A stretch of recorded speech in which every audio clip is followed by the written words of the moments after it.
Baik, Bapak Ibu, kita mulai kegiatan JIMIT kita dalam diseminasi budaya positif di sekolah. Bismillahirrahmanirrahim. Assalamualaikum warahmatullahi wabarakatuh. Waalaikumsalam warahmatullahi wabarakatuh. Terima kasih Bapak Ibu yang telah berkenan hadir di acara JIMIT saya, di mana saya sudah mengundang Bapak Ibu untuk hadir dalam JIMIT ini. Pertama-tama, marilah kita sama-sama mengucapkan syukur kehadirat Allah Subhanahu wa Ta'ala yang pada kesempatan kali ini telah memberikan izinnya dan ridhonya kita bisa berkumpul dan bertatap maya, dan mudah-mudahan kita acara 1 jam ke depan lancar. Amin.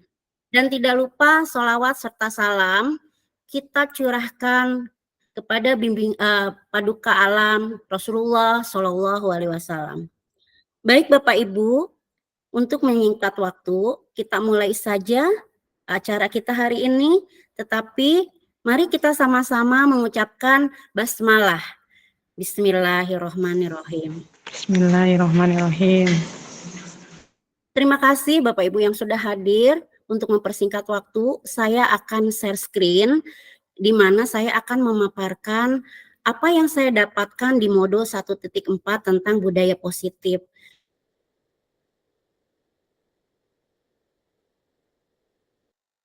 Sampai terakhir karena ini merupakan bentuk dari aksi nyata yang saya lakukan. Jadi nanti mangga Bapak Ibu untuk menyimaknya dan memute-kan mikrofonnya. Sebentar saya share dulu ya Bapak Ibu.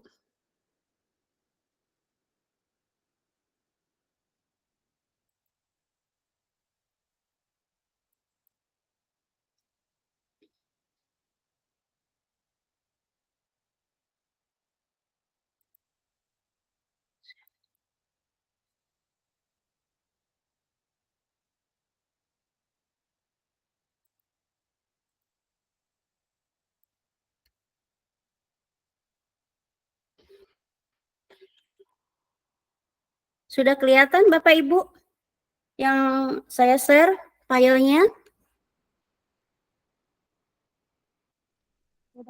Bisa dijawab, kalau tidak dinyalakan mikrofonnya bisa dijawab di chat saja. Ya, baik. Oke, terima kasih Bapak Ibu. Baik, kita mulai saja ya Bapak Ibu. Saya Liz Kurniati, CGP Angkatan 10 Kabupaten Karawang yang bertugas di SMK Negeri 1 Jatisari akan melakukan diseminasi budaya positif di lingkungan sekolah. Nah, untuk menciptakan budaya positif di lingkungan sekolah, guru khususnya ya, ini banyak aspek ya yang namanya lingkungan sekolah itu bukan hanya guru saja. Ada kepala sekolah, guru, warga sekolah di sini bisa siswa, karyawan, guru, kepala sekolah, dan semua yang ada di lingkungan sekolah. Nah, selanjutnya yaitu kebiasaan baik apa saja yang sudah dilakukan di sekolah. Seperti kita ketahui banyak kebiasaan-kebiasaan baik yang sudah kita lakukan dalam kegiatan sehari-harinya dari mulai kita masuk sampai kita pulang dari sekolah. Nah, selain kebiasaan baik juga ada karakter baik. Jadi kebiasaan itu memang yang biasa kita lakukan setiap harinya. Nah, kalaupun nanti ada karakter baik, itu merupakan bentukan dari apa yang sudah kita biasakan, kita lakukan di sekolah. Nah, nanti akan menjadi budaya positif. Jadi ini nanti yang harus diterapkan menjadi budaya.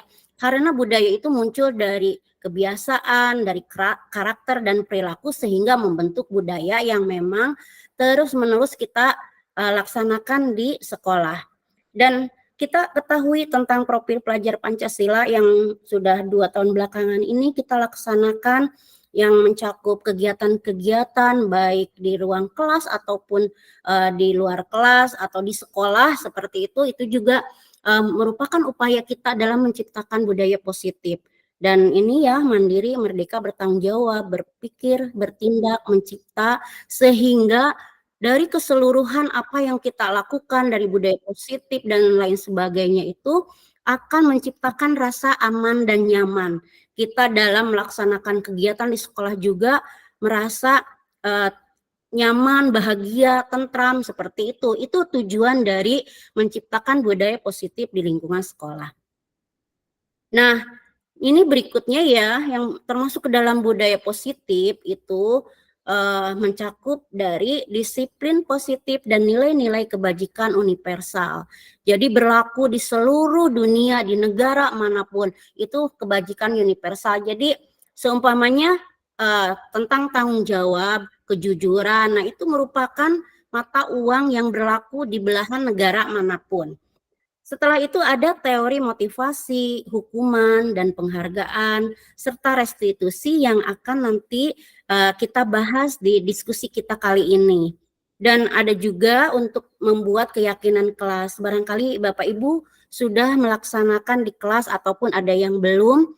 Nah, nanti akan saya berikan gambaran bagaimana atau contoh yang sudah saya buat tentang keyakinan kelas ini. Selanjutnya, kebutuhan dasar manusia. Nah, kita nanti harus ketahui apa saja sih yang kebutuhan dasar manusia itu yang memang wajib ataupun mau dipenuhi kita sebagai manusia. Nah, selanjutnya ada restitusi 5 posisi kontrol, terus yang terakhir nanti restitusi segitiga restitusi. Nah, jadi nanti komponen-komponen ini akan saya jabarkan dari awal sampai akhir.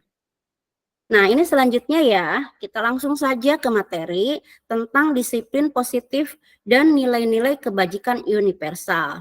Nah, perubahan paradigma. Ya, seperti kita ketahui ya, jadi menurut seorang psikiater dan pendidik, Dr. William Glasser dalam kontrol teori, yang kemudian hari berkembang dan dinamakan choice theory, meluruskan beberapa miskonsepsi tentang makna kontrol. Nah, apa sih kontrol itu yang harus kita ketahui seperti itu? Nah, selanjutnya ini ada ilusi guru mengontrol murid. Pada dasarnya kita tidak dapat memaksa murid untuk berbuat sesuatu. Jikalau murid tersebut memilih untuk tidak melakukannya, walaupun tampaknya guru sedang mengontrol perilaku murid, hal demikian terjadi karena murid sedang mengizinkan dirinya dikontrol. Saat itu bentuk kontrol guru menjadi kebutuhan dasar yang dipilih murid tersebut. Teori kontrol ini menyatakan bahwa semua perilaku memiliki tujuan, bahkan terhadap perilaku yang tidak disukai. Nah, selanjutnya ilusi bahwa semua penguatan positif, efektif, dan bermanfaat. Jadi, penguatan positif atau bujukan adalah bentuk-bentuk kontrol segala usaha untuk mempengaruhi murid agar mengulangi suatu perilaku tertentu adalah suatu usaha untuk mengontrol murid tersebut. Dalam jangka waktu tertentu, kemungkinan murid tersebut akan menyadarinya dan mencoba untuk menolak bujukan kita, atau bisa jadi murid tersebut menjadi tergantung pada pendapat sang guru untuk berusaha. Nah, kita lanjutkan ya Bapak Ibu. Ilusi bahwa kritik dan membuat orang merasa bersalah dapat menguatkan karakter. Menggunakan kritik dan rasa bersalah untuk mengontrol murid menuju pada identitas gagal, mereka belajar untuk merasa buruk tentang diri mereka. Mereka mengembangkan dialog diri yang negatif. Kadang kala sulit bagi guru untuk mengidentifikasi bahwa mereka sedang melakukan perilaku ini, karena seringkali guru cukup menggunakan suara halus untuk menyampaikan pesan negatif. Ilusi bahwa orang dewasa memiliki hak untuk memaksa. Nah, ini penjelasannya yaitu banyak orang dewasa yang percaya bahwa mereka memiliki tanggung jawab untuk membuat murid-murid berbuat hal-hal tertentu. Apapun yang dilakukan dapat diterima selama ada sebuah kemajuan berdasarkan sebuah pengukuran kinerja. Pada saat itu pula orang dewasa akan menyadari bahwa perilaku memaksa tidak akan efektif untuk jangka waktu panjang dan sebuah hubungan permusuhan akan terbentuk, dan ini berbahaya sekali ya Bapak Ibu. Nah, selanjutnya kita lanjutkan lagi pemaparan kita kali ini. Nah, bagaimana seseorang bisa berubah dari paradigma stimulus ke respon kepada pendekatan teori kontrol. Nah, ini ya, ada pendapat dari Stephen.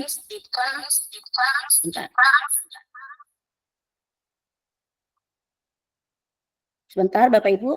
Stephen R. Covey mengatakan, bila kita ingin membuat kemajuan perlahan, sedikit-sedikit, ubahlah sikap atau perilaku Anda, namun bila kita ingin memperbaiki cara-cara utama kita,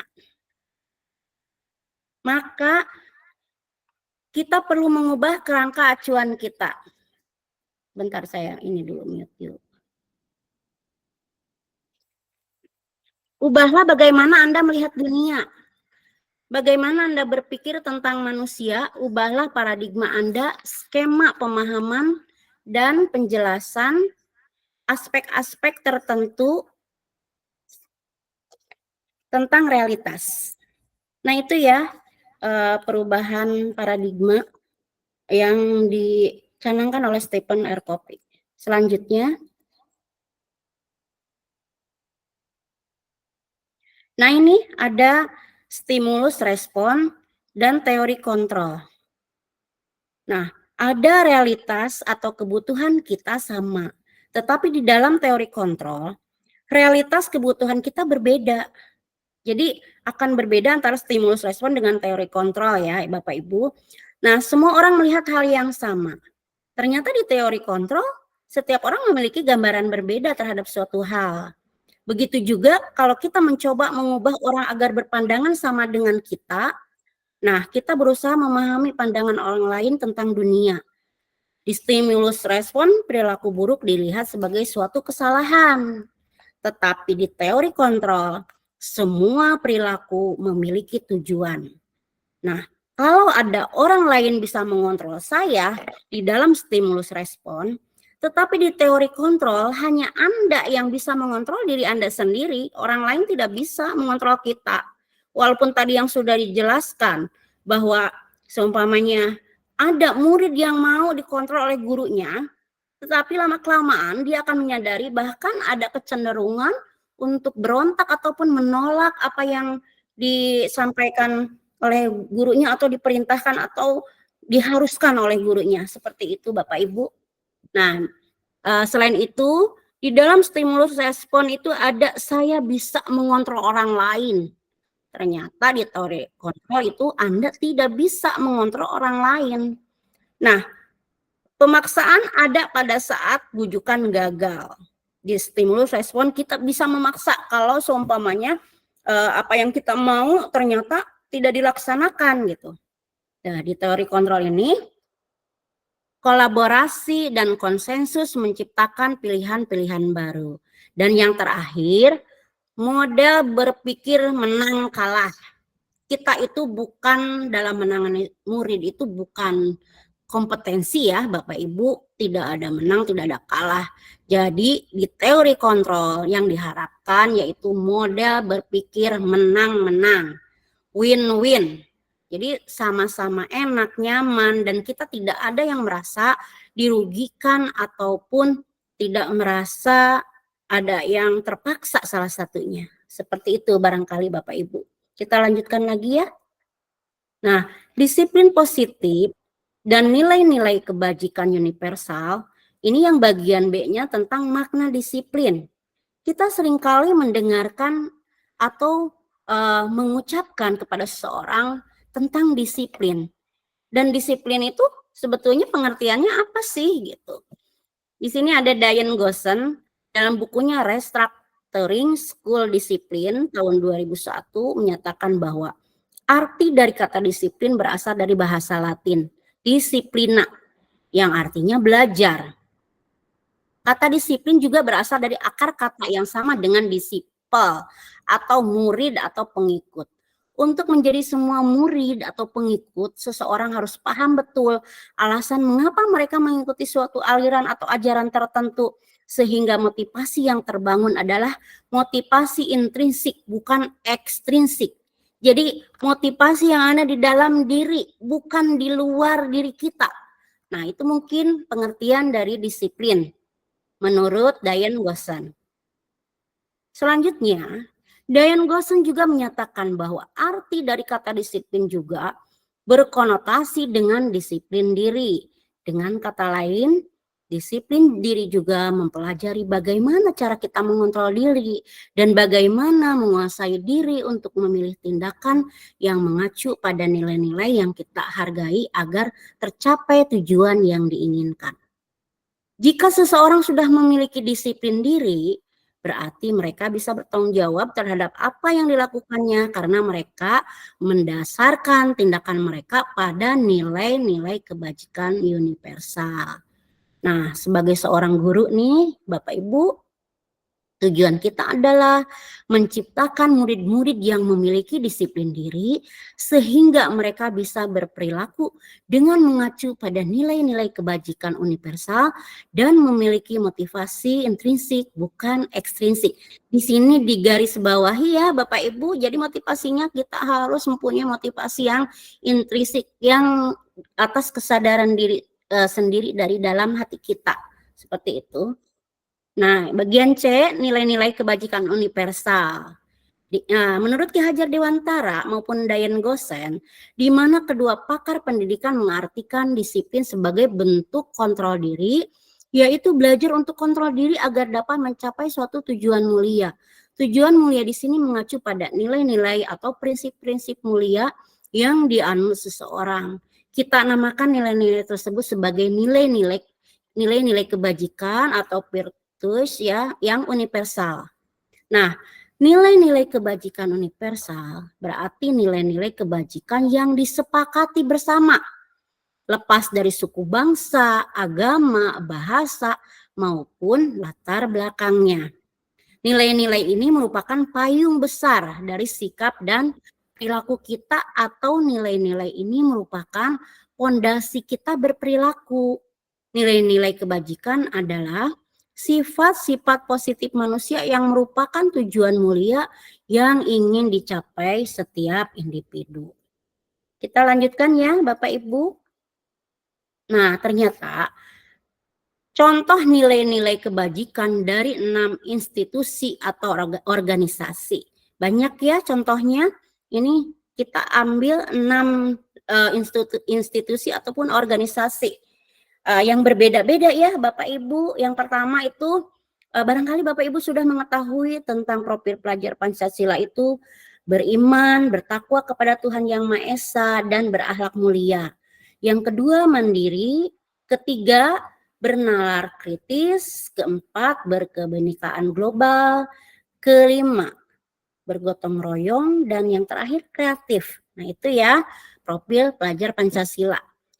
Untuk nilai-nilai kebajikan, menurut Ibo Primary Years Program, PIP, sikap murid yang merupakan nilai-nilai kebajikan itu bisa berupa toleransi, rasa hormat, integritas, mandiri, menghargai, antusias, empati, keingintahuan, kreativitas, kerjasama, percaya diri, dan komitmen. Ini lebih banyak lagi dari kalau kita bandingkan dengan profil pelajar Pancasila, lebih lengkap. Nah, ternyata semakin ke sini semakin banyak nih. Ya, ada 9 pilar karakter Indonesian Heritage Foundation. Nah, menurut IHF itu nilai-nilai kebajikannya itu cinta Tuhan dan segenap ciptaannya. Yang kedua, kemandirian dan tanggung jawab. Yang ketiga, kejujuran atau amanah, diplomatis, hormat dan santun, dermawan, suka menolong dan gotong royong, percaya diri, kreatif, dan pekerja keras. Dan seterusnya, ada kepemimpinan dan keadilan, baik dan rendah hati, toleransi, kedamaian, dan kesatuan. Dan yang keempat, menurut petunjuk seumur hidup dan keterampilan hidup atau lifelong guidelines and life skills, itu dibagi dua ya, ada keterampilan hidup, ada juga petunjuk hidup. Kalau keterampilan hidup itu mencakup dari dapat dipercaya, lurus hati, pendengar yang aktif, tidak merendahkan orang lain, memberikan yang terbaik dari diri. Sedangkan petunjuk hidupnya itu peduli, penalaran, bekerja sama, keberanian, keingintahuan, usaha, keluasan atau fleksibilitas, berorganisasi, kesabaran, keteguhan hati, kehormatan, memiliki rasa humor, berinisiatif, integritas, pemecahan masalah, sumber pengetahuan, tanggung jawab. Nah, selanjutnya, the seven essential virtues atau dari building moral intelligence ya, Michelle Borba itu hanya ada sekitar 7 ya, maaf. Ada empati, suara hati, kontrol diri, rasa hormat, kebaikan, toleransi, dan keadilan. Nah, ini yang keenam, menurut The Purchase Project, ya, proyek nilai-nilai kebajikan, ternyata ini udah mencakup keseluruhan barangkali, tapi ada yang sama antara lembaga yang lain, institusi atau organisasi yang lain dengan yang satunya. Ada yang mungkin di sini ada, di yang satunya nggak ada. Nah, kalau yang ini, yang terakhir ini lebih lengkap sepertinya ya Bapak Ibu.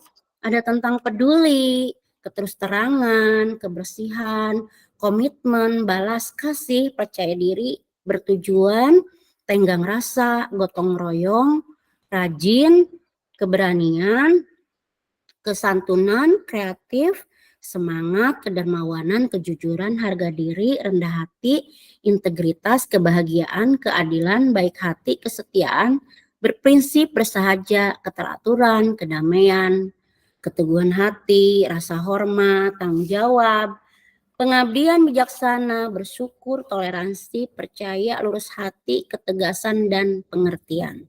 Itu sudah selesai saya bacakan ya contoh-contoh dari nilai-nilai kebajikan yang bersifat universal. Nah, selanjutnya kita lanjutkan tentang teori motivasi, hukuman, dan penghargaan atau restitusi ya. Yang pertama, motivasi perilaku manusia. Diane Gossen dalam bukunya Restructuring School Discipline menyatakan ada 3 motivasi perilaku manusia. Yang pertama, untuk menghindari ketidaknyamanan atau hukuman. Jadi seseorang berperilaku untuk menghindar permasalahan yang mungkin muncul dan berpengaruh kepada mereka secara fisik, psikologis, ataupun tidak terpenuhinya kebutuhan mereka. Bila mereka tidak melakukan tindakan itu, motivasi ini bersifat eksternal. Nah, yang kedua, untuk mendapatkan imbalan atau penghargaan dari orang lain. Jadi seseorang berperilaku untuk mendapatkan pujian, hadiah, atau imbalan dari orang lain yang menurut mereka penting dan mereka letakkan dalam dunia berkelas mereka. Motivasi ini juga bersifat eksternal dari luar ya. Nah, yang terakhir ini ada untuk menjadi orang yang mereka inginkan dan menghargai diri sendiri dengan nilai yang mereka. Jadi ini semuanya yang 1 dan 2 itu bersifat eksternal. Kalau yang ketiga itu udah bersifat internal ya Bapak Ibu. Jadi lebih ke motivasinya dari dalam bukan dari luar.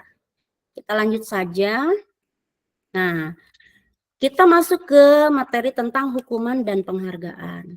Tindakan terhadap suatu pelanggaran pada umumnya berbentuk hukuman atau konsekuensi. Dan pengertian restitusi adalah proses menciptakan kondisi bagi murid untuk memperbaiki kesalahan mereka sehingga mereka bisa kembali pada kelompok mereka dengan karakter yang lebih kuat.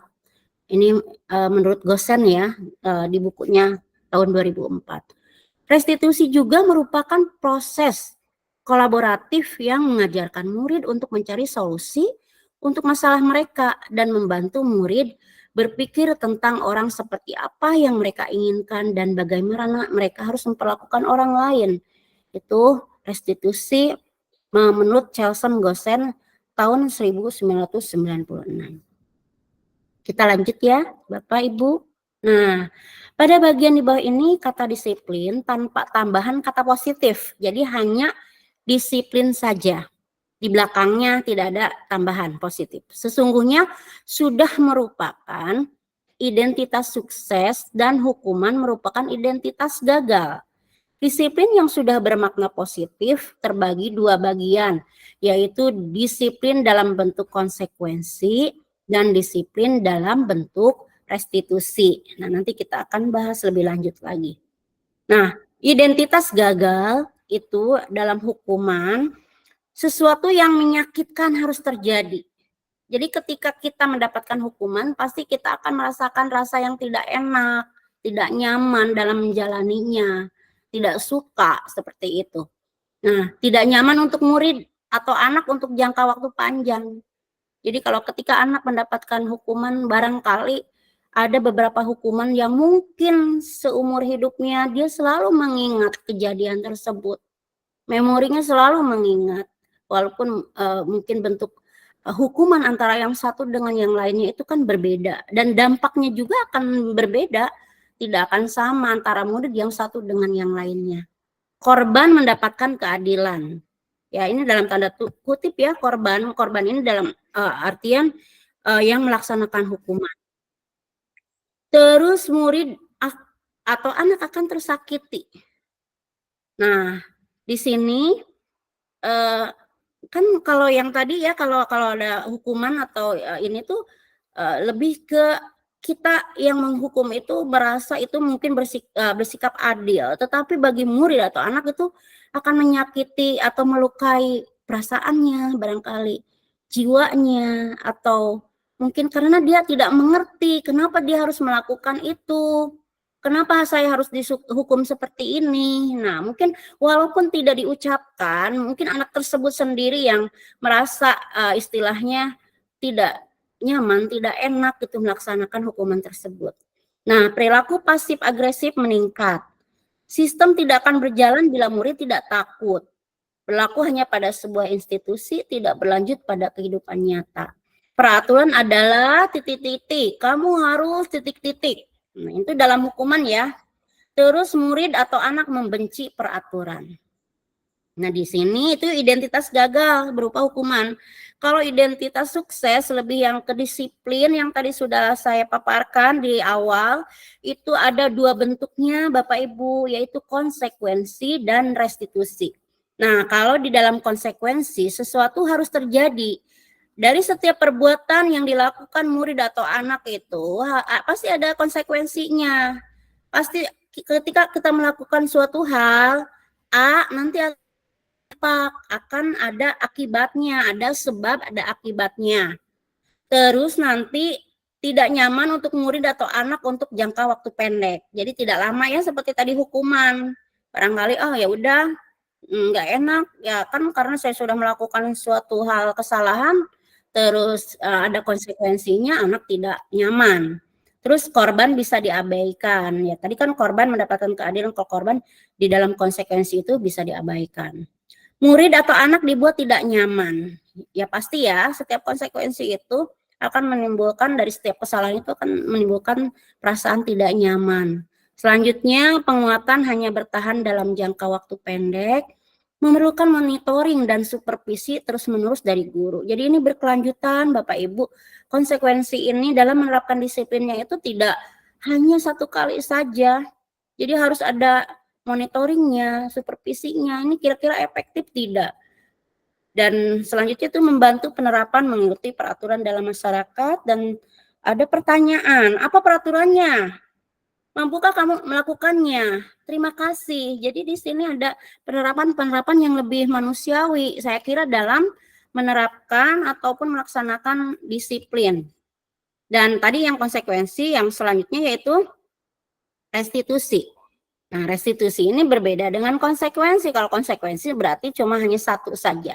Tetapi di dalam restitusi itu merupakan pilihan. Jadi nanti yang mana nih yang mau dipilih tindakan dari suatu kesalahan yang sudah dibuat. Jadi solusinya itu apa? Seperti itu kalau di dalam restitusi. Nah, ini ya menguatkan untuk murid atau anak dalam jangka waktu panjang. Jadi anak dikuatkan dulu. Ya. Jadi istilahnya ini juga berkelanjutan, tapi lebih ke anak itu supaya bisa menerima gitu, dalam hal dia menerima aja dulu bahwa dia itu salah. Nah nanti jangka panjangnya itu akan seperti apa gitu. Nah korban dalam tanda kutip ya yang melakukan kesalahan itu mendapatkan ganti. Nah gantinya nanti seperti apa, nanti barangkali nanti ada bahasannya. Murid atau anak mendapatkan penguatan, masalah terpecahkan. Jadi dari ketiga yang tadi sudah saya paparkan itu, dalam restitusi itu kita dapat memecahkan masalah secara bersama-sama. Tidak dihukum oleh guru, tidak juga istilahnya anak yang diberikan konsekuensi. Jadi ini nanti masalah terpecahkan sehingga akan merasa menang-menang atau win-win seperti itu Bapak Ibu. Nah, murid belajar bertanggung jawab untuk perilakunya. Terus fokus pada pemecahan masalah dalam jangka waktu panjang dan ada pertanyaan, apa yang kamu yakini? Apa yang bisa kamu lakukan untuk memperbaiki masalah ini? Jadi si murid atau anak itu kita tanya maunya seperti apa dalam memperbaiki atau mencari solusi dari permasalahan ataupun kesalahan yang sudah dilakukan. Dan yang terakhir, murid atau anak menghormati dirinya dan orang lain. Jadi harga dirinya tidak hancur. Terus rasa kemanusiaannya juga merasa dihargai seperti itu, walaupun barangkali murid dan anak itu kan umurnya itu jauh di bawah kita, tetap kita memanusiakan murid atau anak dalam hal pemecahan ataupun mencari solusi dari suatu permasalahan. Begitu Bapak Ibu, mari kita lanjutkan lagi. Nah, ternyata ada lanjutannya nih. Identitas gagal atau hukuman itu sifatnya negatif. Karena ada beberapa penekanan-penekanan yang membuat rasa tidak nyaman, bahkan bisa menurunkan harga diri murid atau siswa. Jadi ada ancaman seperti awas kalau dilakukan lagi ya nanti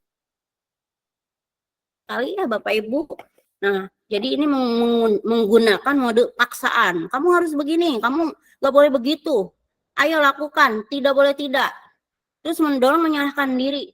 Jadi murid dan anak itu, aduh kenapa aku saya melakukan hal ini gitu. Terus konsep diri buruk. Murid atau anak belajar menyembunyikan kesalahan. Jadi ini bisa menimbulkan mereka karena sering dihukum atau melakukan kesalahan, akhirnya mereka bertindak tidak jujur, Bapak Ibu ya. Mencoba mengontrol anak dengan penguatan negatif, membayar impas kesalahan. Terus dampak pada murid itu marah, merasa bersalah, rendah diri, mengasingkan diri. Atau tiba-tiba tidak diharapkan atau sangat melukai, dibuat oleh guru, hanya sepihak ya. Kalau hukuman itu tidak dua belah pihak, murid pokoknya harus melakukan apa yang guru mau. Harus melaksanakan apa yang guru perintah, seperti itu. Sehingga ini akan menyakitkan guru menjalani konsekuensi dengan menyalahkan, mengkritik, menyindir, merendahkan. Dan itu sangat kejadian yang tidak mengenakan bagi murid atau anak. Nah, kalaupun identitas sukses, tadi kan identitas gagal ya, hukuman yang bersifat negatif. Nah, kalau dalam konsekuensi itu netral dia, tidak negatif, tidak juga positif. Karena nanti yang si anaknya sendiri dia yang harus menerima semua konsekuensi dari suatu kesalahan atau yang dia lakukan. Jadi pertanyaannya, lakukan apa yang saya katakan, stimulus atau respon. Terus mendorong kepatuhan, konsep diri baik, murid atau anak belajar taat peraturan, mencoba mengontrol anak dengan penguatan positif, kehilangan hak, waktu jeda seorang diri atau time out, penahanan, detention, sudah diketahui, masuk akal, dibuat oleh guru dan murid atau anak ya, membantu guru menyatakan peraturan dan lain sebagainya. Nah, kalau restitusi itu bersifat positif Bapak Ibu. Tadi kan kalau hukuman negatif, konsekuensi netral. Nah, kalau restitusi ini sifatnya positif dalam mendisiplinkan anak. Pertanyaannya, apakah hal ini yang sesungguhnya ingin kamu lakukan? Terus juga ada teori kontrol, mendorong disiplin positif, konsep diri kuat, murid atau anak belajar memecahkan masalah, anak paham bahwa dirinya sendiri yang pegang kendali kontrol. Murid atau anak tidak kehilangan waktu namun bersemangat untuk memperbaiki diri. Berupa undangan untuk mengadakan restitusi, dibuat oleh murid atau anak, menguatkan guru, menyebutkan keyakinan kelas, membimbing kerangka acuan, berpikir restitusi murid dan anak. Baik ya, kita lanjut lagi. Nah, berdasarkan bagan tersebut yang tadi banyak ya yang sudah saya bacakan, maka bisa disimpulkan bahwa hukuman bersifat tidak terencana atau tiba-tiba ya, sifatnya itu tidak direncanakan, on the spot, dilakukan, tiba-tiba ketika murid melakukan suatu kesalahan, langsung dihukum, seperti itu. Anak atau murid tidak tahu apa yang akan terjadi dan tidak dilibatkan oleh si penghukum. Hukuman bersifat satu arah dari pihak guru yang memberikan, dan murid hanya menerima suatu hukuman tanpa melalui suatu kesepakatan atau pengarahan dari pihak guru, baik sebelum atau sesudahnya. Hukuman yang diberikan bisa berupa fisik maupun psikis. Murid, anak disakiti oleh suatu perbuatan atau kata-kata. Jadi sifatnya hukuman itu bisa berupa fisik ya, bisa berupa pukulan ataupun berupa seperti seumpamanya disuruh lari lapangan, itu fisik sifatnya. Tapi ada juga psikis, lebih ke kata-kata. Mungkin kata-kata itu menyakitkan bagi si murid yang menerimanya. Jadi guru merasa perlu mengeluarkan kata-kata yang sehingga anak tersebut harusnya berpikir, tetapi bukannya justru berpikir bahwa mungkin itu akan melukai perasaan anak, seperti itu dalam hukuman ini. Nah, kesimpulan dari konsekuensi itu bersifat sudah terencana atau sudah disepakati, sudah dibahas dan disetujui oleh murid dan guru. Umumnya bentuk-bentuk konsekuensi dibuat oleh pihak guru atau sekolah ya. Seperti yang mungkin di sekolah kita itu ada tata tertib, itu dibuatnya oleh guru, oleh pihak sekolah. Dan murid sudah mengetahui sebelumnya konsekuensi yang akan diterima bila ada pelanggaran. Pada konsekuensi murid tetap dibuat tidak nyaman untuk jangka pendek. Konsekuensi biasanya diberikan berdasarkan suatu data yang umumnya dapat diukur. Sikap guru di sini senantiasa memonitor murid. Nah, ini makanya bersifat netral ya, Bapak Ibu, dalam konsekuensi ini. Jadi guru hanya memonitor, memantau saja. Tidak boleh jadi pemantau tidak melakukan hukuman, jadi hanya memantau saja sampai sejauh mana aturan-aturan yang sudah dibuat oleh pihak guru itu dilaksanakan oleh murid atau anak. Kita lanjut lagi ya. Nah, dihukum oleh penghargaan. Menurut Alficon, Punish by Reward tahun 1993, wawancara ESCD Annual Conference Maret 1995 itu mengemukakan baik penghargaan maupun hukuman adalah cara-cara mengontrol perilaku seseorang yang menghancurkan potensi untuk pembelajaran yang sesungguhnya. Menurut Kohn, secara ideal, tindakan belajar itu sendiri adalah penghargaan sesungguhnya. Dan Kohn selanjutnya mengemukakan beberapa pernyataan yang hasil pengamatannya selama ini tentang tindakan memberikan penghargaan dengan menghukum seseorang. Nah, ada pengaruh jangka pendek dan jangka panjang. Di sini ada 3 poin ya, Bapak Ibu. Penghargaan efektif jika kita menginginkan seseorang melakukan sesuatu yang kita inginkan dalam jangka waktu pendek. Jika kita menggunakan penghargaan lagi dan lagi, maka orang tersebut akan bergantung pada penghargaan yang diberikan serta kehilangan motivasi dari dalam. Jika kita mendapatkan penghargaan untuk melakukan sesuatu yang baik, maka selain kita senantiasa berharap mendapatkan penghargaan tersebut lagi, kita pun menjadi tidak menyadari tindakan baik yang kita lakukan. Nah, ini penghargaan tidak efektif. Suatu penghargaan adalah suatu benda atau peristiwa yang diinginkan yang dibuat dengan persyaratan hanya jika Anda melakukan hal ini, maka Anda akan mendapatkan penghargaan yang diinginkan. Jika saya mengharapkan suatu penghargaan dan tidak mendapatkannya, maka saya akan kecewa dan berkecil hati serta kemungkinan lain kali saya tidak akan berusaha sekeras sebelumnya. Jika kita memberikan seseorang suatu penghargaan untuk melakukan sesuatu, maka kita harus terus-menerus memberikan penghargaan itu jika kita ingin orang tersebut meneruskan perilaku yang kita inginkan. Jadi semacam ketergantungan seperti itu. Dan orang yang berusaha berhenti merokok atau orang yang berusaha diet menguruskan badan, bila diberikan penghargaan hampir pasti tidak berhasil. Ya, biasanya ini hanya sekedar contoh saja yang memang sudah adiktif ya dalam merokok, Walaupun dia diberikan penghargaan, diberikan support, dikasih apa untuk berhenti merokok, atau orang yang berusaha diet, mau menguruskan badannya, mengurangi berat badannya, pada akhirnya bila diberikan penghargaan pun pasti ya tidak berhasil karena bukan motivasi dari internal dirinya sendiri. Seperti itu barangkali ya Bapak Ibu.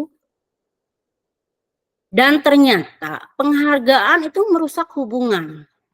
Ini ada beberapa yang akan dibahas. Yang pertama itu ketika seorang diberi penghargaan atau dipuji di depan orang banyak, maka yang lain akan merasa iri ya. Jadi semuanya ada siswa nih berprestasi, diumumkan di pengumuman ketika selesai upacara. Barangkali ada siswa atau murid yang lain yang merasa iri, tidak berprestasi seperti yang dipuji di depan orang banyak itu, dan sebagian dari mereka akan tidak menyukai orang yang diberikan penghargaan tersebut ya.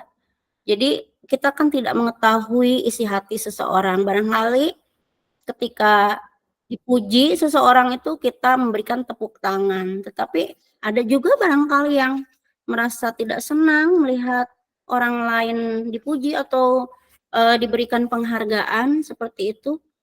Nah, ini jadi akan merusak hubungan.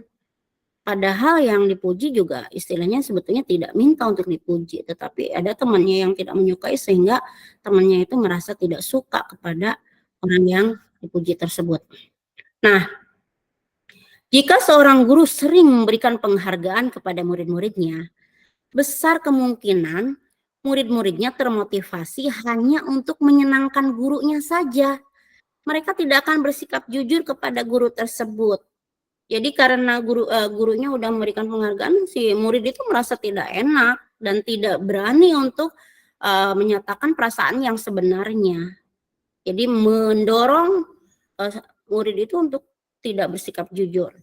Dan penghargaan menciptakan persaingan di dalam kelas. Dan persaingan menciptakan kecemasan. Jadi ini akan berdampak di dalam kelas itu situasi yang tidak mengenakan karena mereka bersaing satu dengan yang lain, bukannya saling support, malah saling menjatuhkan. Seperti itu Bapak Ibu. Nah, yang terakhir, mereka yang percaya bahwa mereka tidak memiliki kesempatan untuk mendapatkan penghargaan akan berhenti mencoba. Udahlah, saya emang nggak pernah dipuji, nggak pernah diberi reward atau penghargaan, udahlah, nggak usah mencoba lagi. Udah ada yang udah bisa, ngapain kita capek-capek, barangkali seperti itu ya. Kurang lebih sikap seseorang ketika mereka tidak memiliki kesempatan untuk mendapatkan penghargaan. Nah, penghargaan mengurangi ketepatan.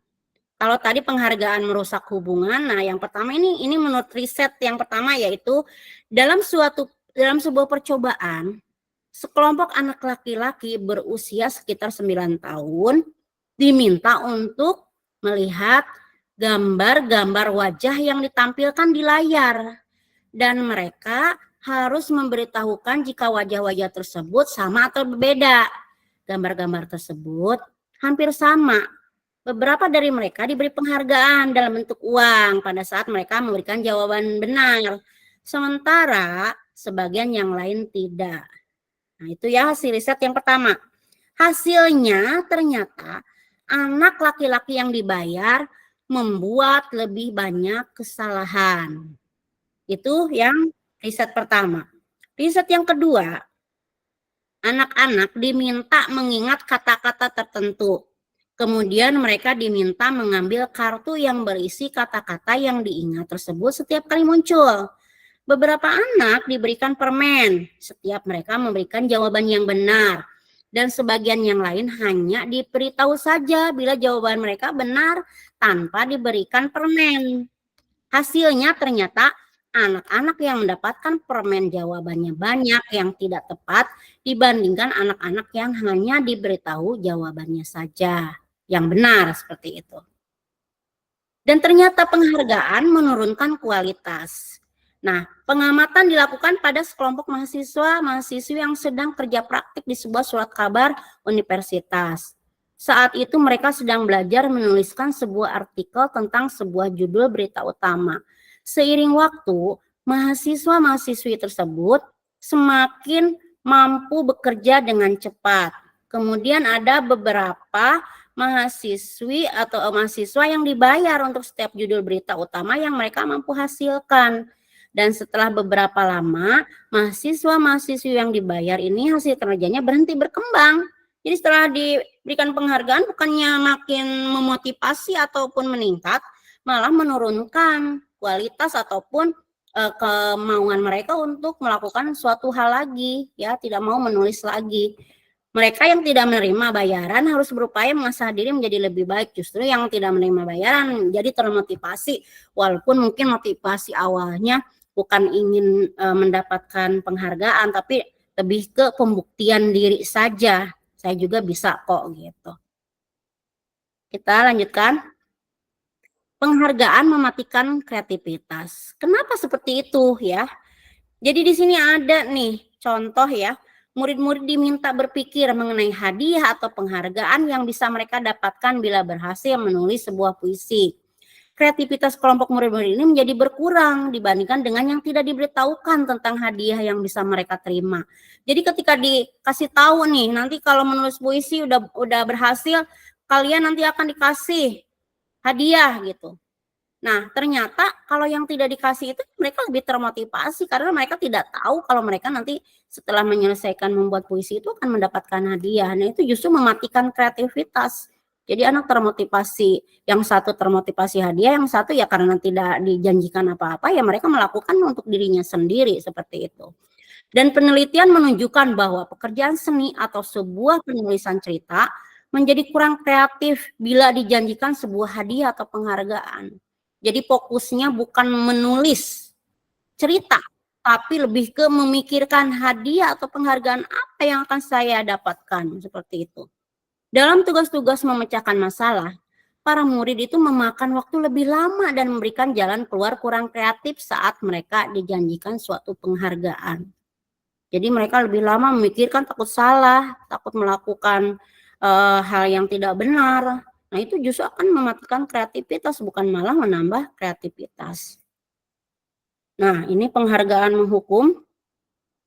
Jadi penghargaan menghukum mereka yang tidak mendapatkan penghargaan. Misalnya dalam ranking ya, sistem ranking yang kita ketahui, mereka yang mendapatkan ranking kedua akan merasa paling dihukum. Memberikan penghargaan dan hukuman adalah hal yang sama karena keduanya mencoba mengendalikan perilaku seseorang. Karena orang pada dasarnya tidak suka dikendalikan. Dalam jangka waktu yang lama, penghargaan akan terlihat sebagai hukuman. Dan jika suatu penghargaan diharapkan, namun Anda tidak mendapatkannya, Anda akan merasa dihukum. Jadi kalau semuanya saya tidak berhasil dalam mendapatkan penghargaan, saya itu merasa gagal. Tidak, karena tidak dapat penghargaan yang sudah dijanjikan. Nah, ini kita menginjak ke restitusi ya, Bapak Ibu. Nah, kita sebelum membahas lebih jauh, harus tahu dulu apa sih restitusi, apa pengertiannya. Nah, di sini restitusi adalah proses menciptakan kondisi bagi murid untuk memperbaiki kesalahan mereka sehingga mereka bisa kembali pada kelompok mereka dengan karakter yang lebih kuat. Menurut Gosen ya, tahun 2004. Restitusi juga adalah proses kolaboratif yang mengajarkan murid untuk mencari solusi untuk masalah dan membantu murid berpikir tentang orang seperti apa yang mereka inginkan dan bagaimana mereka harus memperlakukan orang lain. Ini menurut Chelson Gosen di tahun 1996. Dan restitusi membantu murid menjadi lebih memiliki tujuan, disiplin positif, dan memulihkan dirinya setelah berbuat salah. Penekanannya bukanlah pada bagaimana berperilaku untuk menyenangkan orang lain atau menghindari ketidaknyamanan, namun tujuannya adalah menjadi orang yang menghargai nilai-nilai kebajikan yang mereka percayai. Nah, itu ya Bapak Ibu, pengertian restitusi barangkali bisa kita lebih memahami dalam nanti pelaksanaan restitusi itu sendiri. Nah, ada berikut ini yang merupakan ciri-ciri restitusi yang membedakan dengan program disiplin yang lainnya. Tadi kita membahas hukuman yang pertama. Sekarang kita membahas restitusi yang ciri-cirinya adalah sebagai berikut. Restitusi bukan untuk menebus kesalahan, namun untuk belajar dari kesalahan. Seperti kita ketahui ada istilah ya dalam bahasa Inggris, itu experience is the best teacher. Jadi kita dalam restitusi juga belajar dari kesalahan yang sudah kita lakukan, agar nanti ke depannya tidak melakukan kesalahan yang sama. Terus restitusi memperbaiki hubungan, ya. Restitusi adalah tawaran, bukan paksaan. Restitusi menuntun untuk melihat ke dalam diri, menilai diri sendiri, lebih ke menuntun nih kita itu melakukan kesalahan itu kenapa gitu. Jadi bukan lebih menyalahkan ke pihak lain atau yang di luar dari kita sendiri. Restitusi mencari kebutuhan dasar yang mendasari tindakan. Restitusi diri adalah cara yang paling baik. Restitusi fokus pada karakter bukan tindakan. Restitusi menguatkan dan restitusi fokus pada solusi serta restitusi mengembalikan murid yang berbuat salah pada kelompoknya. Nah, itu ciri-ciri restitusi, Bapak Ibu. Nah, kita melanjutkan ke keyakinan kelas. Nah, keyakinan yaitu nilai-nilai kebajikan universal yang disepakati secara tersirat dan tersurat, lepas dari latar belakang suku, negara, bahasa, maupun agama. Nilai-nilai kebajikan menekankan pada keyakinan seseorang akan lebih memotivasi seseorang dari dalam. Seseorang akan lebih tergerak dan bersemangat untuk menjalankan keyakinannya daripada hanya sekedar mengikuti serangkaian peraturan. Nilai-nilai kebajikan tersebut dapat menjadi landasan kita dalam membuat suatu keyakinan kelas atau menentukan visi dan misi atau tujuan dari sebuah institusi atau sekolah. Nah, ini pembentukan keyakinan kelas atau sekolah ya Bapak Ibu, barangkali yang sudah ada yang mempraktikannya di kelas ataupun kita sebagai wali kelas umpamanya, ini idealnya sih dibuatnya itu pada awal tahun pelajaran ketika kita membimbing anak-anak untuk melakukan hal ataupun aturan yang akan kita laksanakan 1 tahun ke depan. Nah, ternyata keyakinan kelas itu bersifat lebih abstrak daripada peraturan, lebih rinci dan konkret ya. Tidak seperti tata tertib. Ini lebih ke apa yang diinginkan, bentuknya seperti apa gitu. Di kelas itu maunya kondisinya seperti apa. Nah, ini berupa pernyataan-pernyataan universal senantiasa dibuat dalam bentuk positif. Jadi kalimatnya nanti di dalam keyakinan kelas itu harus positif. Jangan seumpamanya begini, membuang atau jangan berdiri di koridor, itu kan negatif ya.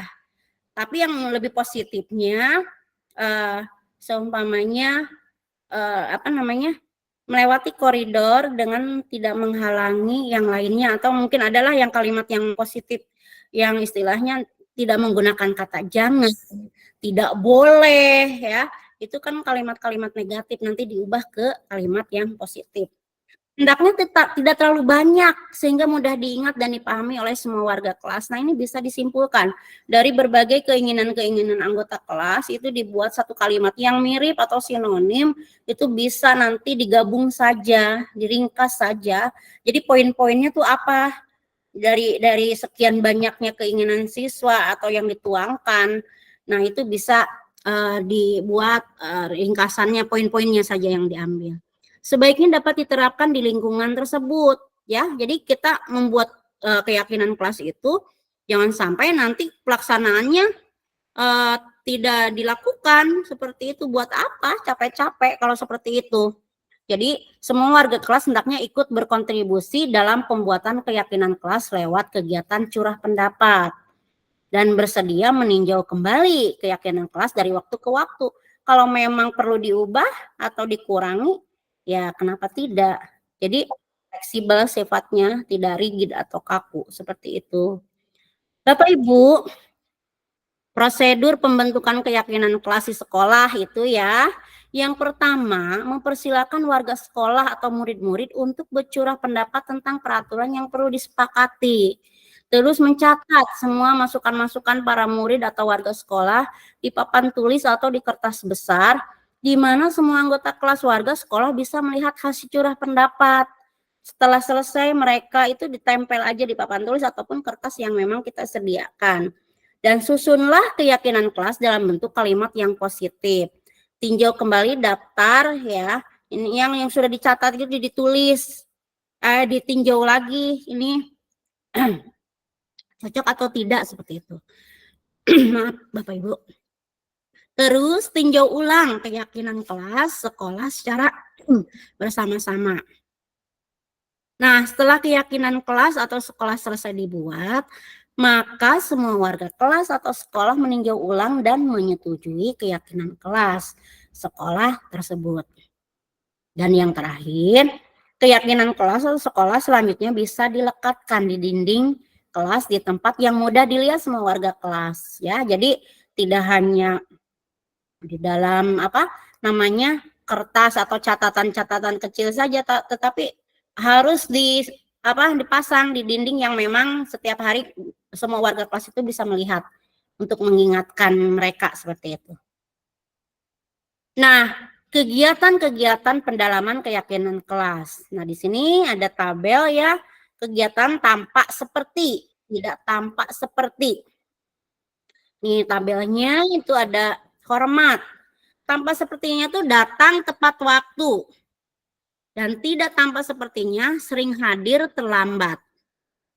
Nah, jadi istilahnya nanti kita akan membandingkan antara tampak seperti dan tidak tampak seperti itu. Terus menyapa teman dan guru setiap hari.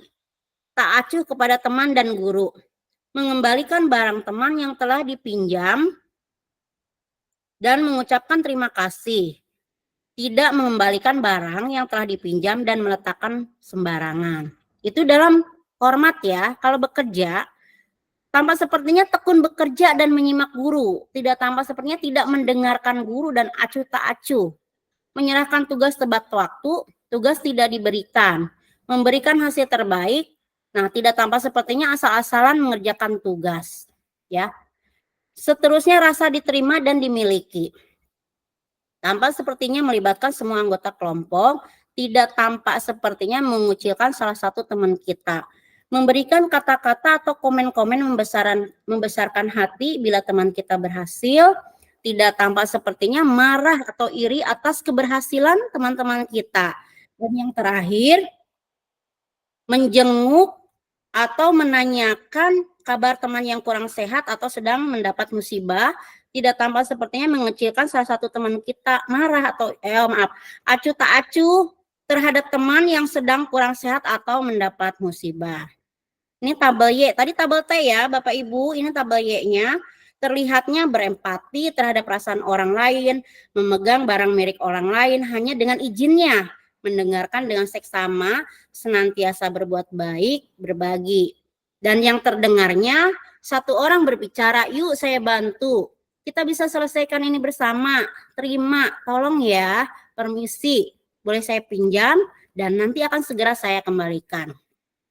Nah, kalau berperilakunya, tersenyum ramah, memberikan salam hormat, berjabat tangan, namaste, meletakkan tangan di dada atau salim ya, terus memberikan ruang bekerja, maaf Bapak Ibu, postur tubuh yang tenang. Selanjutnya, kegiatan-kegiatan pendalaman keyakinan kelas. Kegiatan tugas saya, tugas kamu, tugas guru atau tugas murid. Guru tugasnya ya, guru ini tugasnya mengajar, mendidik, menjawab pertanyaan, memberi nilai, mengatur kelas, menegakkan peraturan kelas atau sekolah, menjalankan keyakinan kelas, peduli terhadap semua murid. Kalau murid tugasnya belajar, mencoba menghasilkan yang terbaik dari diri, bertanya jika tidak paham, mengikuti peraturan, menjalankan keyakinan kelas, mendengarkan, dan memeriksa tugas kembali. Nah, bukan tugas guru nih. Guru tugasnya bukan bukan menyakiti atau disakiti, memaksa kamu untuk belajar, menerapikan barang-barang murid, menyiapkan makanan atau barang-barang alat tulis. Murid juga tugasnya bukan menyakiti atau disakiti, mengeluh, merusak barang pribadi atau orang lain, melakukan tugas guru, dan memutuskan untuk teman kamu. Nah, ini yang 5 kebutuhan dasar manusia ya, Bapak Ibu. Jadi seluruh tindakan manusia memiliki tujuan tertentu, semua yang kita lakukan adalah usaha terbaik kita untuk mendapatkan apa yang kita inginkan. Ketika kita mendapatkan apa yang kita inginkan, sebetulnya saat itu kita sedang memenuhi satu atau lebih dari satu kebutuhan dasar kita, yaitu kebutuhan yang pertama itu bertahan hidup, survival ya, itu kebutuhan dasar. Kasih sayang dan rasa diterima atau love and belonging, kebebasan, freedom, kesenangan, fun, dan penguasaan atau power. Itu 5 kebutuhan dasar manusia. Ketika seorang murid melakukan suatu perbuatan yang bertentangan dengan nilai-nilai kebajikan atau melanggar peraturan, hal itu sebenarnya dikarenakan mereka gagal memenuhi kebutuhan dasar mereka. Nah, ini ya, 5 kebutuhan dasar manusia. Penguasaan, kasih sayang, dan rasa diterima, bertahan hidup, kesenangan, dan kebebasan. Kita lanjut, pengertian dari kebutuhan bertahan hidup, yaitu kebutuhan bertahan hidup, survival, adalah kebutuhan yang bersifat fisiologis untuk bertahan hidup. Misalnya kesehatan, rumah, dan makanan, kebutuhan biologis sebagai bagian dari proses reproduksi termasuk kebutuhan untuk tetap bertahan hidup. Kebutuhan ini meliputi kebutuhan akan perasaan aman. Nah, kalau kasih sayang dan rasa diterima, kebutuhan untuk diterima, merupakan kebutuhan untuk disayangi dan diterima meliputi kebutuhan akan hubungan dan koneksi sosial, kebutuhan untuk memberi dan menerima kasih sayang, dan kebutuhan untuk merasa menjadi bagian dari suatu kelompok. Kebutuhan ini juga meliputi keinginan untuk tetap terhubung dengan orang lain seperti teman, keluarga, pasangan hidup, teman kerja, binatang peliharaan, dan kelompok di mana kita berada. Sedangkan penguasaan atau kebutuhan pengakuan atas kemampuan, yaitu kebutuhan ini berhubungan dengan kekuatan untuk mencapai sesuatu, menjadi kompeten, menjadi terampil, diakui atas prestasi dan keterampilan, keinginan untuk dianggap berharga, bisa membuat perbedaan, bisa membuat pencapaian, kompeten, dan diakui. Kebebasan atau kebutuhan akan pilihan adalah kebutuhan akan kemandirian, otonomi, memiliki pilihan, dan mampu mengendalikan arah hidup seseorang. Anak-anak dengan kebutuhan kebebasan yang tinggi menginginkan pilihan mereka perlu banyak bergerak, suka mencoba-coba, tidak terpengaruh oleh orang lain, dan senang mencoba hal-hal baru dan menarik. Terakhir, kebutuhan dasar manusia itu kesenangan, kebutuhan untuk merasa senang. Kebutuhan akan kesenangan ini adalah kebutuhan mencari kesenangan, bermain, dan tertawa. Bayangkan, hidup tanpa kenikmatan apapun betapa menyedihkan. Jadi Glasser menghubungkan kebutuhan akan kesenangan dengan belajar. Anak-anak dengan kebutuhan dasar kesenangan yang tinggi biasanya ingin menikmati apa yang dilakukan. Mereka juga bisa berkonsentrasi tinggi saat mengerjakan hal yang disenangi. Mereka suka permainan dan suka mengoleksi barang, suka bergurau, suka melucu, dan juga menggemaskan. Bahkan saat mereka bertingkah laku buruk, mereka masih terlihat lucu. Nah, konsep 5 kebutuhan dasar manusia tidak hanya berlaku bagi anak-anak atau murid-murid, namun juga bagi manusia dewasa. Dalam setting sekolah adalah para tenaga pendidik dan kependidikan. Glasser menyatakan bahwa kapasitas untuk merubah ada di dalam diri kita. Jika kita dapat mengidentifikasi kebutuhan apa yang mendorong perilaku kita, maka perubahan perilaku positif dapat dimulai dengan mencari solusi untuk memenuhi kebutuhan tertentu dengan cara yang positif. Nah, tadi ya udah dibahas 5 kebutuhan dasar manusia. Selanjutnya kita akan membahas restitusi atau 5 posisi kontrol. 5 posisi kontrol melalui serangkaian riset dan berdasarkan pada teori kontrol Dr. William Glasser. Dosen berkesimpulan ada 5 posisi kontrol yang diterapkan seorang guru, orang tua, ataupun atasan dalam melakukan kontrol.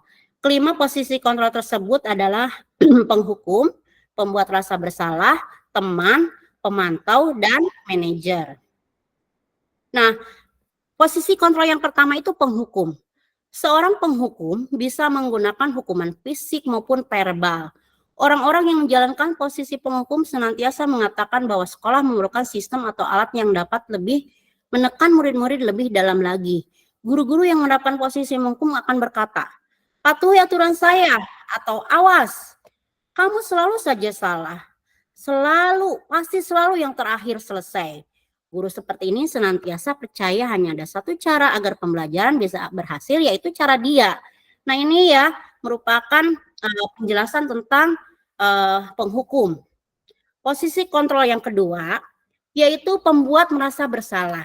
Pada posisi ini biasanya guru akan bersuara lebih lembut. Pembuat rasa bersalah akan menggunakan keheningan yang membuat orang lain merasa tidak nyaman, bersalah atau rendah diri. Kata-kata yang keluar dengan lembut akan seperti, "Ibu sangat kecewa sekali dengan kamu. Berapa kali Bapak harus memberitahu kamu ya? Gimana coba kalau orang tua kamu tahu kamu berbuat begini?" Di posisi ini, murid akan memiliki penilaian diri yang buruk tentang diri mereka. Murid merasa tidak berharga dan telah mengecewakan orang-orang yang disayanginya. Nah, ini posisi kontrol kita sebagai teman. Guru pada posisi ini tidak akan menyakiti murid, namun akan tetap berupaya mengontrol murid melalui persuasi. Posisi teman pada guru bisa negatif ataupun positif. Positif di sini berupa hubungan baik yang terjalin antara guru dan murid. Guru di posisi teman menggunakan hubungan baik dan humor untuk mempengaruhi seseorang. Mereka akan berkata, "Ayo bantulah demi Bapak ya." Atau, "Ayo, ingat tidak bantuan Bapak selama ini?" Atau bisa juga, "Ya sudah, kali ini tidak apa-apa, nanti Ibu bantu bereskan." Nah, hal negatif dari posisi teman adalah bila suatu saat guru tersebut tidak membantu, maka murid akan kecewa dan berkata, "Saya pikir Bapak atau Ibu teman saya." Murid merasa dikecewakan dan tidak mau lagi berusaha. Hal lain yang mungkin timbul adalah murid hanya akan bertindak untuk guru tertentu dan tidak untuk guru lainnya. Murid akan tergantung pada guru tersebut. Yang keempat adalah posisi kontrol pemantau. Memantau berarti mengawasi. Pada saat kita mengawasi, kita bertanggung jawab atas perilaku orang-orang yang kita awasi. Posisi pemantau berdasarkan pada peraturan-peraturan dan konsekuensi dengan menggunakan sanksi atau konsekuensi. Kita dapat memisahkan hubungan pribadi kita dengan murid sebagai seseorang yang menjalankan posisi pemantau. Pertanyaan yang diajukan seorang pemantau, peraturannya apa? Apa yang telah kamu lakukan? Sanksi atau konsekuensinya apa? Seorang pemantau sangat mengandalkan penghitungan, catatan, data yang dapat digunakan sebagai bukti atas perilaku seseorang. Posisi ini akan menggunakan stiker, slip catatan, daftar cek.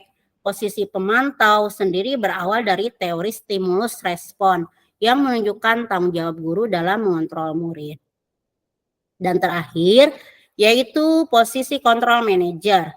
Posisi terakhir, manajer adalah posisi di mana guru berbuat sesuatu bersama dengan murid, mempersilahkan murid mempertanggungjawabkan perilakunya, mendukung murid agar dapat menemukan solusi atau permasalahannya sendiri.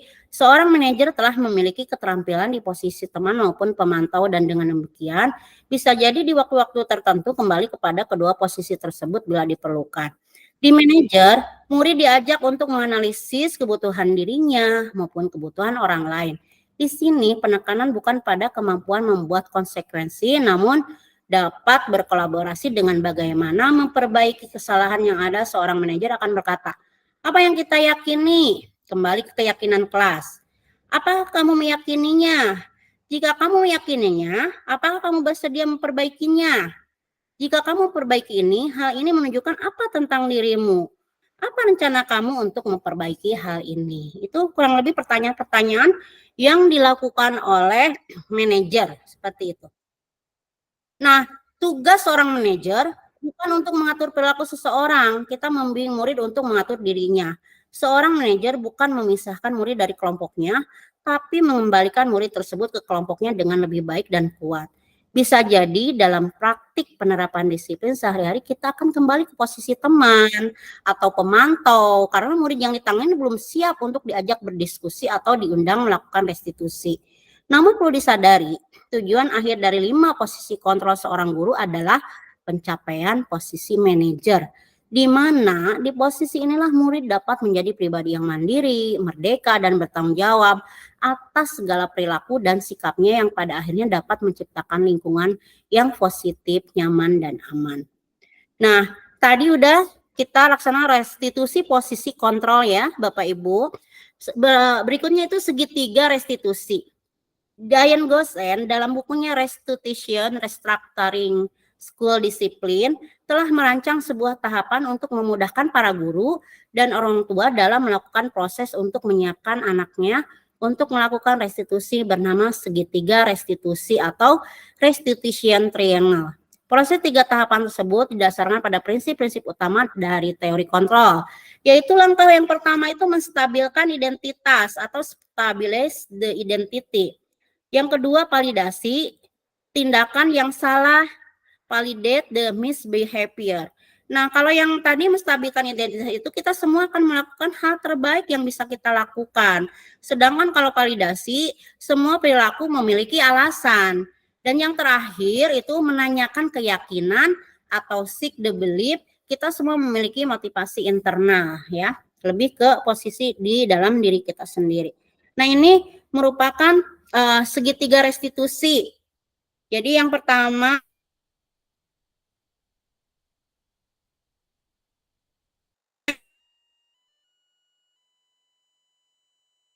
itu direpresentasikan dalam 3 sisi segitiga restitusi atau langkah-langkah tersebut tidak harus dilakukan satu persatu secara kaku. Banyak guru yang sudah menggunakannya dalam berbagai versi menurut gaya mereka masing-masing, bahkan tanpa mengetahui teori tentang teori restitusi ini sendiri ya Bapak Ibu. Mungkin Bapak Ibu sudah melakukan atau mempraktikkan, cuma mungkin tidak tahu kalau itu namanya segitiga restitusi seperti itu. Nah, di sini yang pertama menstabilkan identitas atau stabilize the identity. Bagian dasar dari segitiga bertujuan untuk mengubah identitas anak dari orang yang gagal karena melakukan kesalahan menjadi orang yang sukses. Anak yang melanggar peraturan karena sedang mencari perhatian adalah anak yang sedang mengalami kegagalan. Dia mencoba untuk memenuhi kebutuhan dasarnya namun ada benturan. Kalau kita mengkritik dia maka kita akan tetap membuatnya dalam posisi gagal. Kalau kita ingin menjadi reflektif, maka kita harus meyakinkan si anak dengan cara mengatakan kalimat-kalimat berikut ini. Berbuat salah itu tidak apa-apa. Tidak ada manusia yang sempurna. Saya juga pernah melakukan kesalahan seperti itu. Kita bisa menyelesaikan ini. Bapak Ibu tidak tertarik mencari siapa yang salah, tapi Bapak atau Ibu ingin mencari solusi dari permasalahan ini. Kamu berhak merasa begitu. Apakah kamu sedang menjadi diri kamu sendiri atau sebagainya lah ya Bapak Ibu. Nah, validasi tindakan yang salah, validate the misbehavior, itu menurut teori kontrol, semua tindakan manusia, baik atau buruk pasti memiliki maksud atau tujuan tertentu. Seorang guru yang memahami teori kontrol pasti akan mengubah pandangannya dari teori stimulus respon ke cara berpikir proaktif yang mengenali tujuan dari setiap tindakan. Kita mungkin tidak suka sikap seorang anak yang terus-menerus merengek. Tapi bila sikap itu mendapat perhatian kita, maka itu telah memenuhi kebutuhan anak tersebut. Kalimat-kalimat di bawah ini mungkin terdengar asing buat guru. Namun, bila dikatakan dengan nada tanpa menghakimi akan memvalidasi kebutuhan mereka. Ini contohnya ya. Padahal kamu bisa melakukan yang lebih buruk dari ini ya. Kamu pasti punya alasan mengapa melakukan hal itu. Kamu patut bangga pada dirimu sendiri karena kamu telah melindungi sesuatu yang penting buatmu. Atau kamu boleh mempertahankan sikap itu. Tapi kamu harus menambahkan sikap yang baru. Seperti itu ya. Dan yang ketiga menanyakan keyakinan seek the belief. Teori kontrol menyatakan bahwa kita pada dasarnya termotivasi secara internal ketika identitas sukses telah tercapai atau langkah yang pertama tadi ya Bapak Ibu, dan tingkah laku yang salah telah divalidasi atau langkah kedua, maka anak akan siap untuk dihubungkan dengan nilai-nilai yang dia percayai dan berpindah menjadi orang yang dia inginkan. Pertanyaan-pertanyaan di bawah ini menghubungkan keyakinan anak dengan keyakinan kelas atau keluarga. Pertanyaannya, apa yang kita percaya sebagai kelas atau keluarga? Apa nilai-nilai umum yang kita telah sepakati? Apa bayangan kita tentang kelas yang ideal? Kamu mau jadi orang seperti apa? Nah, itu pertanyaan-pertanyaannya. Ini Bapak Ibu, ketika saya membuat video pembuatan keyakinan di kelas 11 DKP, ada filenya ya. Ketika itu saya berpraktik waktu mengerjakan aksi nyata tugas PMM. Dan kalau yang ini merupakan video segitiga restitusi, nanti tidak usah saya tayangkan ya Bapak Ibu, karena menurut saya itu sudah cukup jelas ya. Nah, baik Bapak Ibu, saya sudah selesai melaksanakan ini. Sebentar saya stop aja untuk sharingnya ya.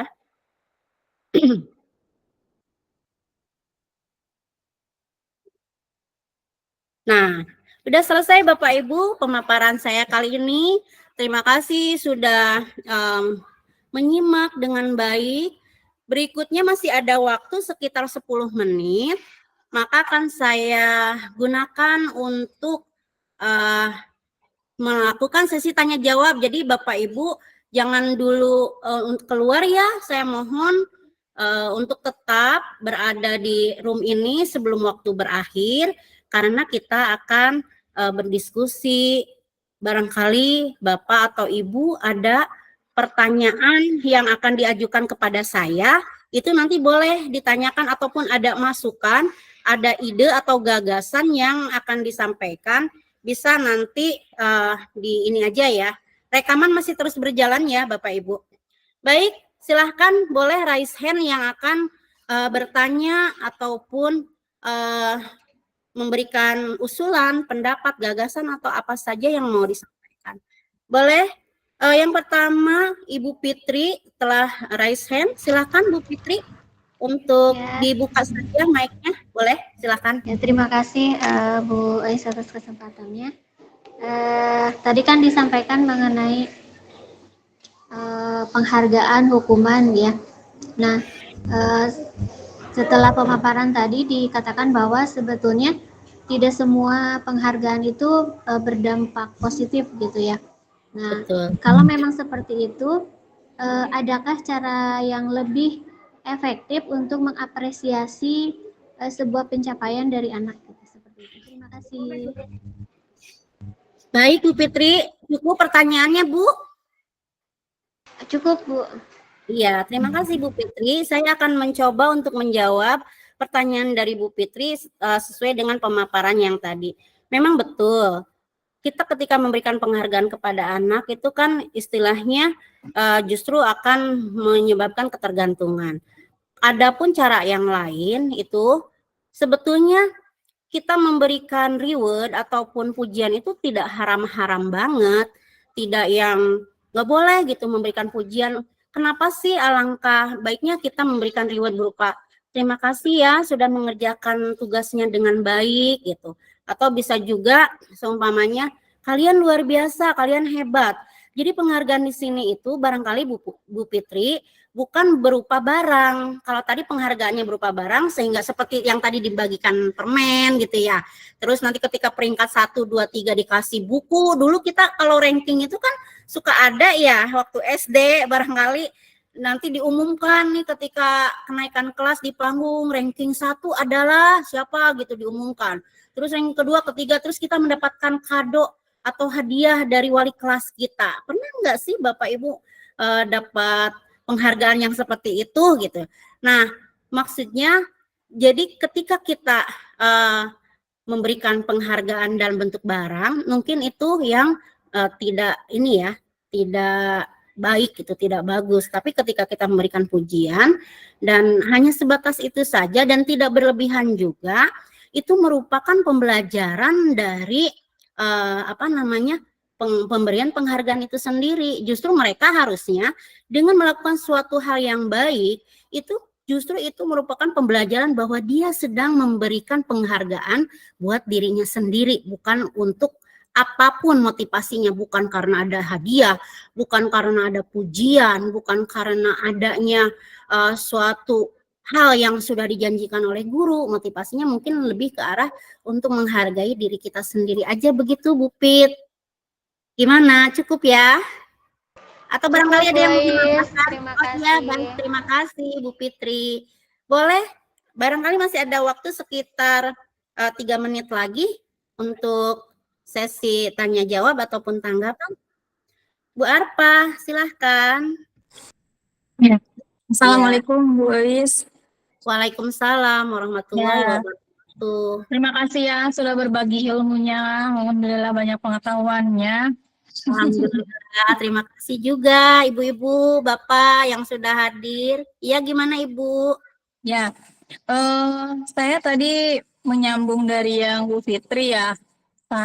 Pertama, kalau dulu kan ada ranking dan sebagainya gitu, sampai sekarang Ya, kan tidak ada ya. Berarti ya, karena memang perubahan zaman atau karena memang pola pikir orang yang sudah berbeda atau gimana ya Bu? Karena menurut saya ranking itu salah satu memotivasi juga anak lain untuk termotivasi supaya belajarnya bisa lebih semangat lagi mungkin gitu. betul. Tapi ternyata ada satu kondisi di mana bahwa ranking itu membuat orang lain juga merasa eh, apa ya, insecure gitu Iya, betul, ya. betul Bu. Nah, Ya, jadi faktor penyebab utamanya itu karena apa ya Bu? Kok bisa terjadi perubahan yang dulu tadinya ada menjadi tidak ada gitu? Itu satu ya Bu. Boleh lagi betul. Bu, satu lagi?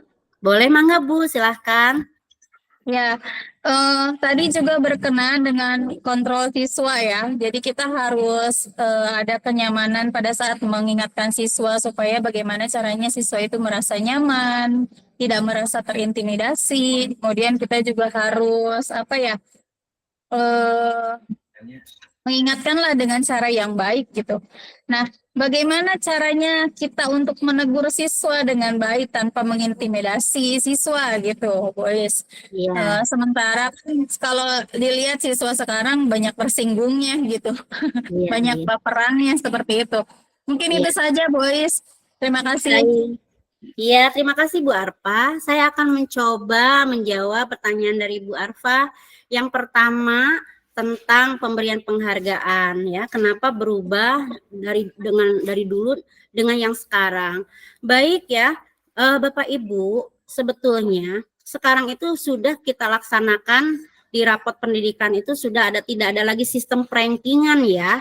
Jadi tidak ada lagi peringkat 1, 2 ataupun 3 karena ini lebih ke tadi yang sudah saya jelaskan itu merupakan motivasi justru yang akan menimbulkan merasa tidak nyaman, tidak aman ataupun merasa ada kecemburuan dari yang lain, yang insecure itu tadi. Tapi karena insecure bukannya termotivasi untuk menjadi ranking 1 2 3 malah jadi merasa masa bodoh, ya sudahlah udah ada yang ranking 1 2 3 saya nggak mesti ngapa-ngapain seperti itu. Nah, jadi untuk lebih ininya pemerintah sekarang di kurikulum Merdeka sudah menerapkan tidak ada perankingan supaya tidak ada kecemburuan antara teman seperti itu. Kalaupun nanti masih ada guru yang memberikan ini apa namanya penghargaan barang benda atau apapun ya tidak boleh dijanjikan karena itu akan menjadi tidak produktifnya anak.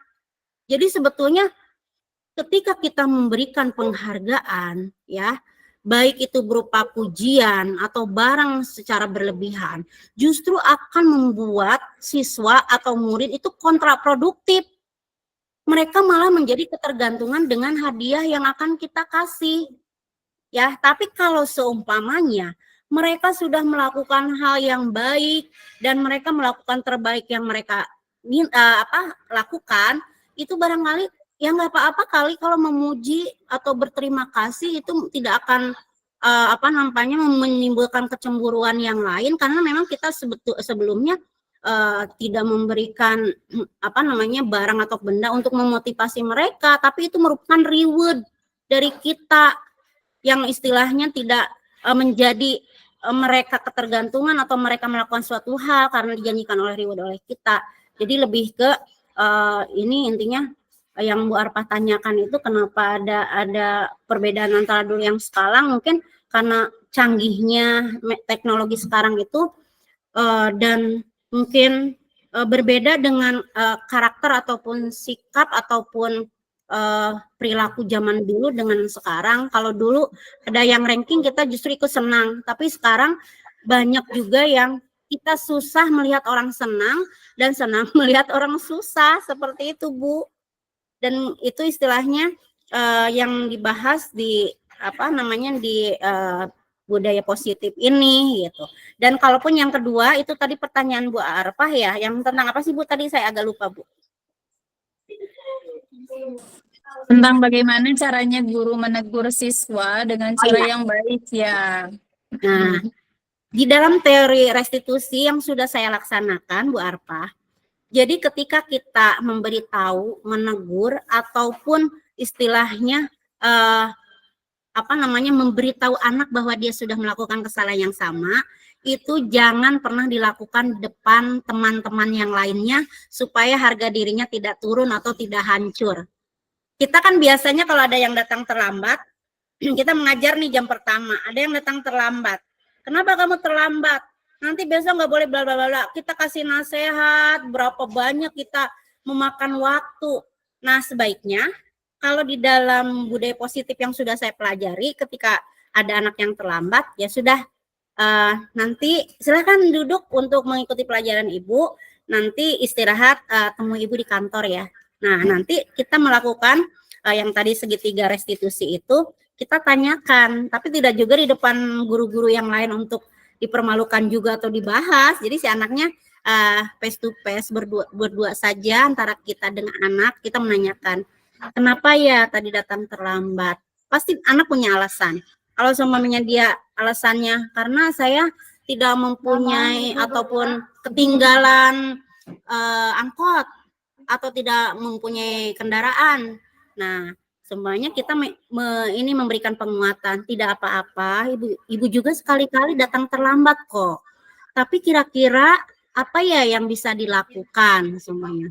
Terus anaknya mungkin nanti menjawab, tidak tahu Bu, kalau menurut Ibu bagaimana?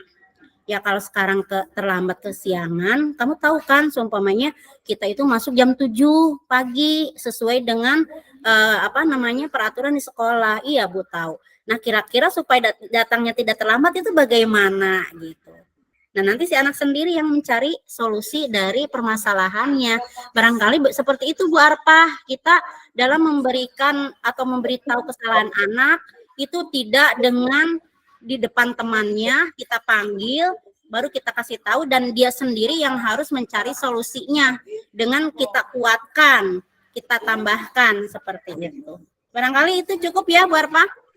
Baik, terima kasih Bu Is. Ya, karena waktunya sudah melebihi, kita jadwalnya itu sampai jam 9:30. Bapak Ibu, saya akan berhenti merekam. Terima kasih Bapak Ibu sudah menghadiri tatap maya ini. Saya mengucapkan banyak-banyak terima kasih, dan kita akhiri dengan mengucapkan hamdalah bersama-sama. Alhamdulillahirabbil alamin. Baik Bapak Ibu, barangkali nanti kita bisa bertemu di lain waktu untuk diskusi yang lainnya. Karena terbatasnya waktu, saya mengucapkan terima kasih. Assalamualaikum warahmatullahi wabarakatuh.